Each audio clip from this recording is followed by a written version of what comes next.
Today, we're talking about incompatibility. We're talking about the idea that compatibility does not mean that you either need to break up or decide if you're going to stay together. Like you can stay together incompatible.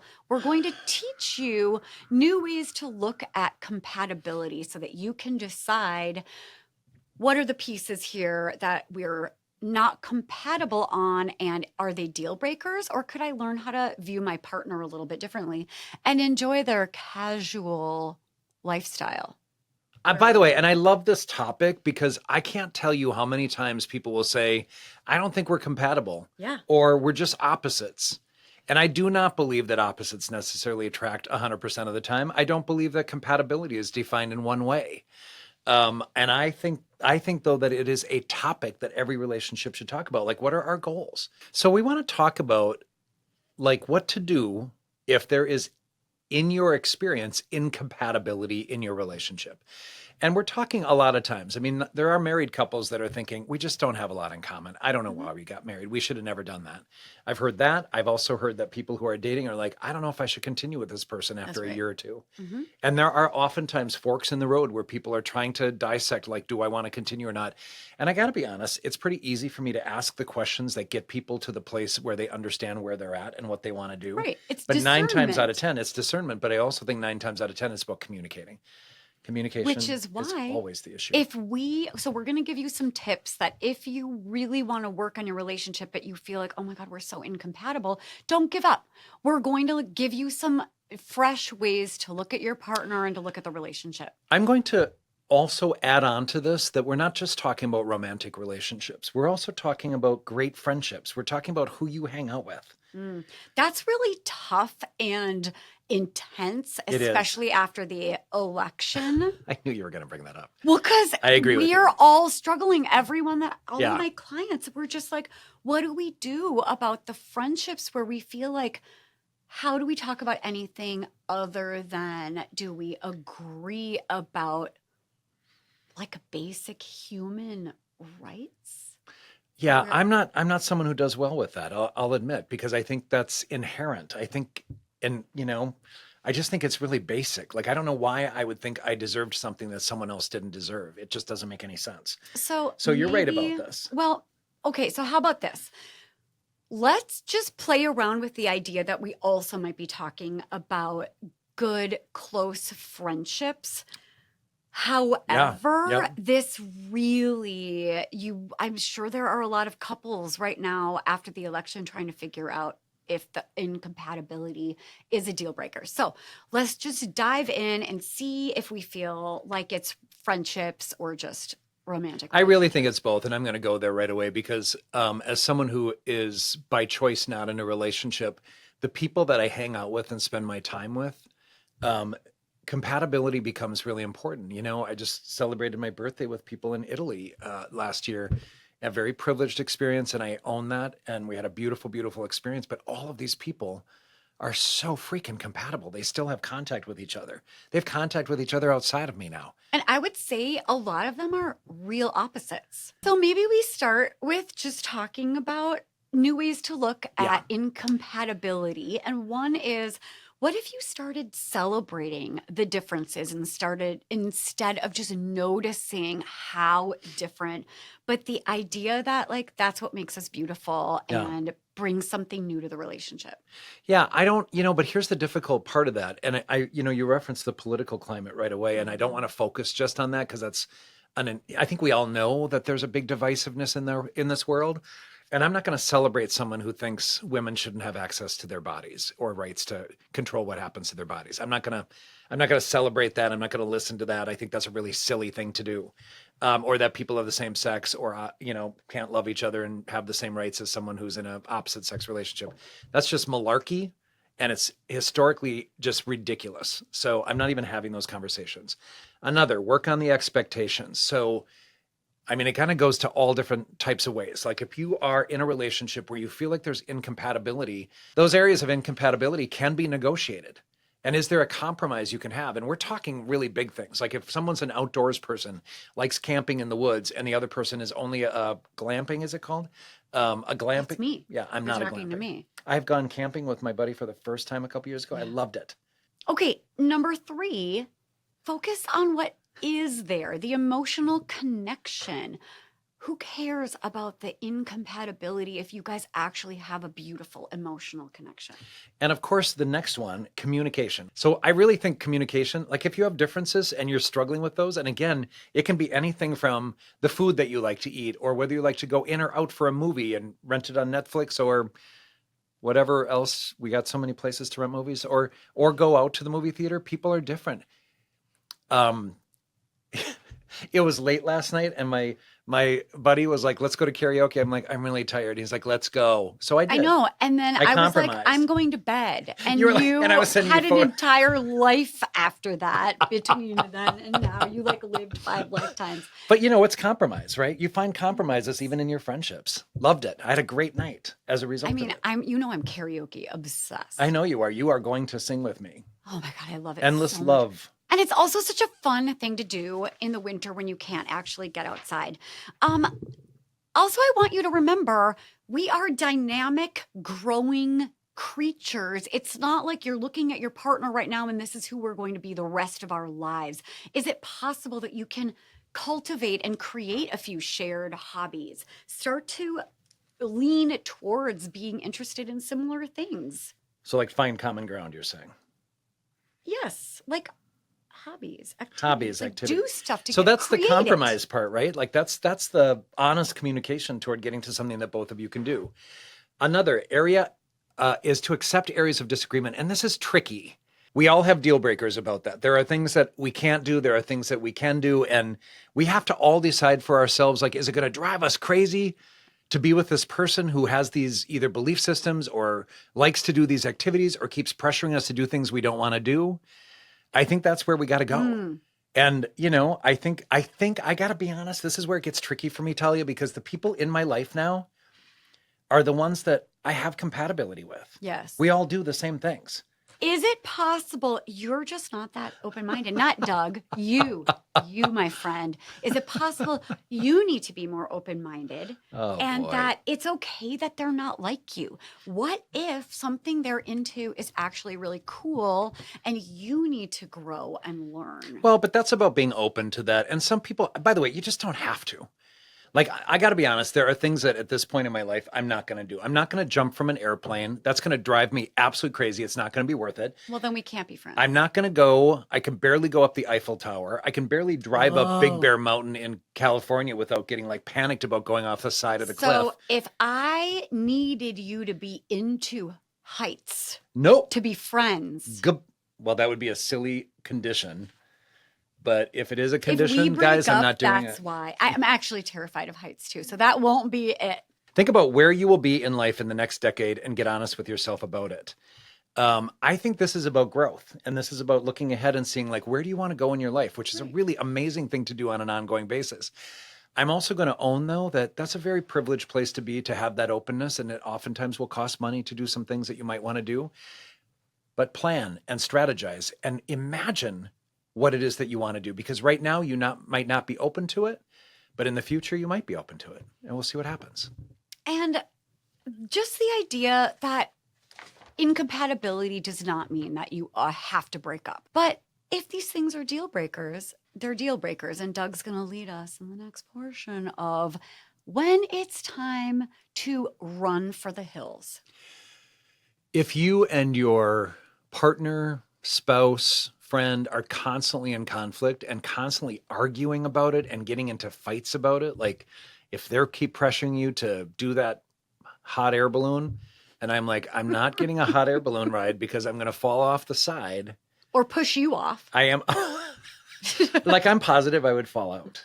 Me I just too. know I would. So I would like cry. I probably would hide in the little bin, hoping it's big enough, and just kind of That cover doesn't my sound like eyes. fun. Well, but I wouldn't do it. I did the London Eye, I think it's called. Yes. And I literally thought, I can do this. I'm a therapist. I know how to cognitively get I'm through it. a therapist. I can be on the London Eye. And I was on there for maybe, and there, it's all, you can see everything, Yeah. obviously, because it's called the London Eye. I could not do it. I panicked and I shut my eyes. And of course, I just sat on this chair and I'm like, please let this But get over with. also, like, you did it, but you had to endure it. It It wasn't was like a awful. corrective emotional experience. It was not. So that's what it is. Like if you're being pushed to do things you don't want to do and you're constantly fighting about it, like I literally would say, I'm not doing that again. Or I'm going to wear blindfolds and I can just pay for that the entry ticket and I'll go with you. But yeah. I wanted to give a little shout out because like this part I just loved. I found it in it was like an article online called The Conscious Rethink. And I wanted to give a shout out to Steve Phillips Waller because I loved these ideas of like when it's a deal breaker. And I was like, I couldn't have said it better.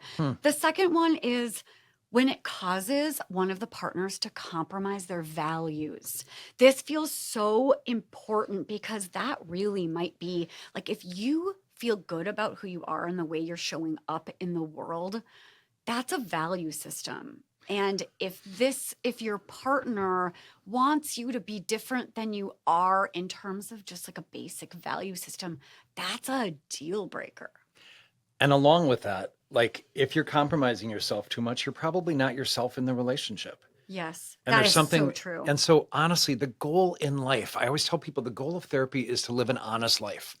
I don't get to decide what that is. You don't get to decide what that is. As long as we're not hurting other people or hurting ourselves, I think it is fair to live your life in any way you want. Honestly, Doug, I think that's the most important one of all of them. If you're going to take one thing away from when it's a deal breaker, it's this. Can you be yourself in I a agree. relationship? So really pay attention to your anxiety, pay attention to whether or not you feel like yourself in your body and you're being yourself. We all do things, by the way. Like even if I'm having a bad day at work or before work, because I work back to back, usually patient appointments, I will like be really grateful to be in my space because it's good, but I don't sit and talk about how awful my morning was or whatever it is. Like, I think there's a point at which, we want to be able to so my point is we're all ourselves in some ways and not others, but in your personal life, and this is what we're talking about. Like if you have incompatibility and you're finding yourself constantly having to negotiate something or be something you're not, I'm going to go to like big parties, by the way. There's people who really hate dinner parties. They hate strangers in their home. They don't want to meet new people necessarily. They want comfortable friends around for the dinner. And if you're with somebody who wants to invite new people that you have to work at, it's kind of rough. And that's like a lifestyle thing. But also, so can you be yourself in the relationship? The one thing I wanted to add to that is I also think people should own if they might not be showing up as themselves to the highest possible ability. And maybe there's no one to blame there. Maybe it's like a fear of how someone would respond to you. And I think that Doug, I can speak for both of us in saying like, we want to encourage you to be brave and authentic in those relationships. And if you find out that you being yourself is a real turnoff for your partner, good riddance. Yeah. The next one is if your partner's habits or who they are in the world is actually damaging to you mentally, emotionally, physically. Like an example might be like if they smoke and it's like making you sick, but you love them, you're not mad at them, but they are doing something on the daily that's causing you pain.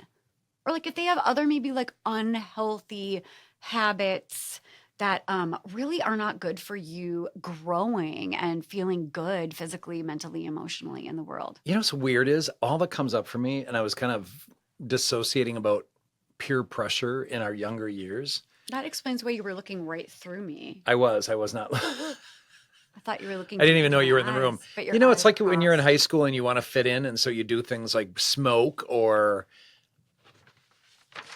have sex or be truant. Can I say one really cute thing? Yeah, you spent your life at 7th Street Entry. That is true. However, what I wanted to say is we found this really fun article, but we decided we weren't going to talk about it. But it's that couples who indulge in unhealthy activities somehow find a real deep, fun connection there. Like if you're naughty together.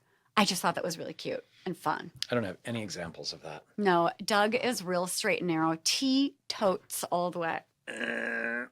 So another reason that incompatibility might not work is when it restricts the personal growth of one or both parties. And really, these are all kind of in the same domain to me. Yeah. Like if you're not able to be yourself, if you're not able to grow, if you're not able to bring up new topics freely and have that other person negotiate that with you and maybe support it, maybe not support it, but at least have conversations, bring up everything and anything. Like anything you want to do, just do it. Like if you want to take a train from London to Paris and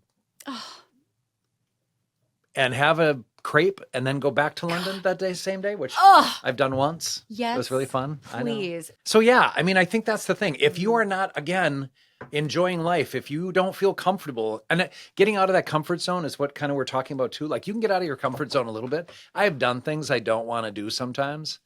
And I kind of dig it. It's kind of fun. I mean, karaoke last night is a great example.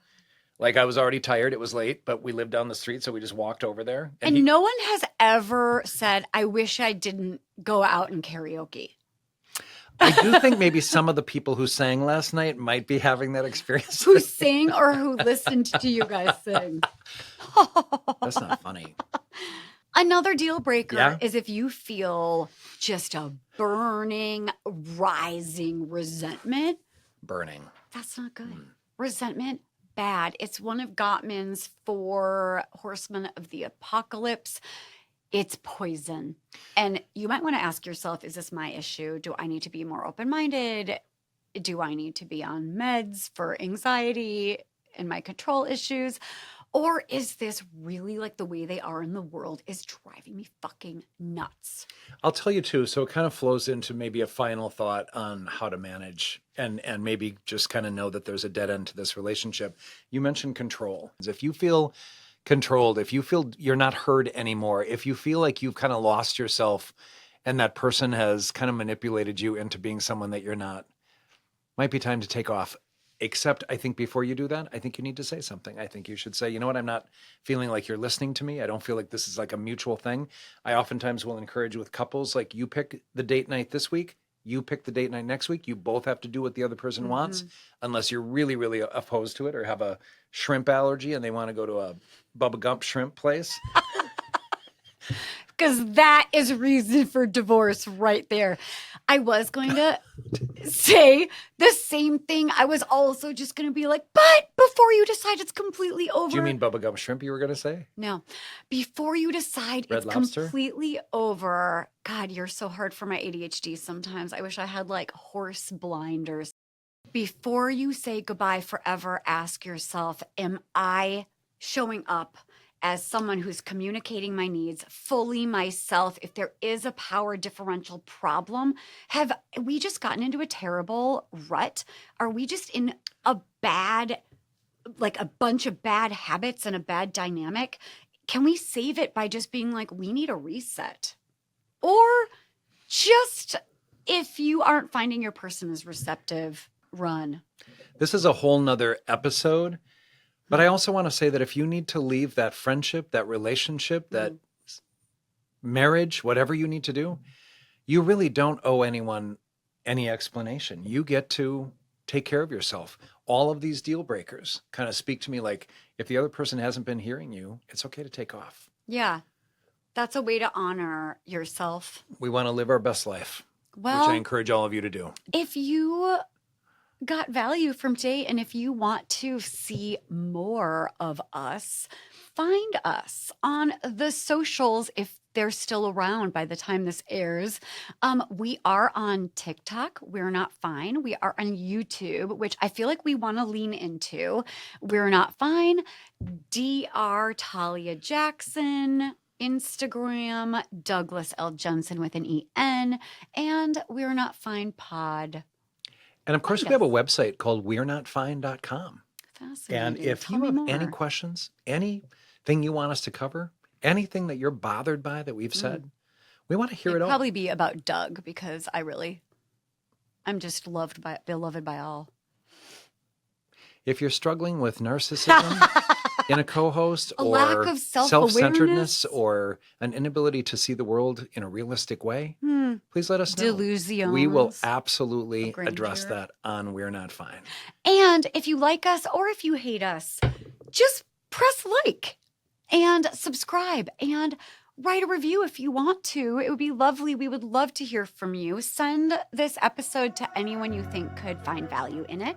And we love you. And we'll see you next time. And it's okay not to be fine, but you know, It is. we all have the opportunity to work on that. Take care, everybody.